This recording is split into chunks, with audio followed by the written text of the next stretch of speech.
So now we know what poor man's copyright actually is. What kind of protection does poor man's copyright offer? Not much, actually. Way less than you'd expect. Way less than people on the internet will tell you. There's actually significantly more stories online about how to win with poor man's copyright than there are success stories of how someone won with poor man's copyright. You're basically not going to win a court case if the only form of copyright, or the only proof rather of copyright you have, is poor man's copyright. It's going to make a really useful addition to something a little more solid, but by itself, no way. So what kind of situation might you be put in where poor man's copyright would become useful? Let's say you find another band has written a song that is really similar to your one. I mean really properly similar. It's got similar lyrical themes, it's a same or similar key. The overall sound, the ensemble, the instruments used is similar, and you just get the same kind of vibe off of it. The idea is that you'll be able to pull this parcel out in front of the judge or equivalent wherever you live, and they'll open it up and they'll be able to see that your song existed as of the date on the newspaper, as of the date it was sent through recorded delivery, and as of the date that you wrote at the top, because you're not going to lie, obviously. And that's entirely it. That is it.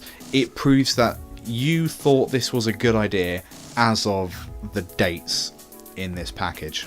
Now, if the songwriters you're up against have done exactly the same thing, they've done poor man's copyright, but let's say like a week before you did, then their argument is going to be stronger. They can prove that their song existed before yours did. Therefore, you might actually have ripped them off. Like, it's easier for them to say that because they got there first, okay? Whether or not you actually did. So, we've established poor man's copyright by itself doesn't really work. What can you do to protect yourself legally? Pro tip, if you make yourself out to be a small business owner, maybe you wanting to start up an indie record label or something, that's going to like quadruple the amount of people that are willing to talk to you and give you free advice. This could just be something that's happening on the back burner, like, yeah, maybe one day I want to start up a record label, but what I want to know right now is how I'm going to help my bands, the one band, how I'm going to help my bands protect their intellectual property. And then you'll get loads of people wanting to talk to you. I've done that, and they told me not to use poor man's copyright, at least by itself. So that's it from me. Sorry if you thought this was going to be really cheery and hey, Liam's got this cool way for you to not have to spend much money in order to copyright your songs. No, I literally just wanted to bust open poor man's copyright and tell you that it was not that big of a deal. There will be a future video on how to actually copyright your stuff, but for now, just be aware that if you're going to use poor man's copyright, it's not like the holy grail of copyright protection for indie bands. Sorry. Please like, subscribe and share and all those nice things.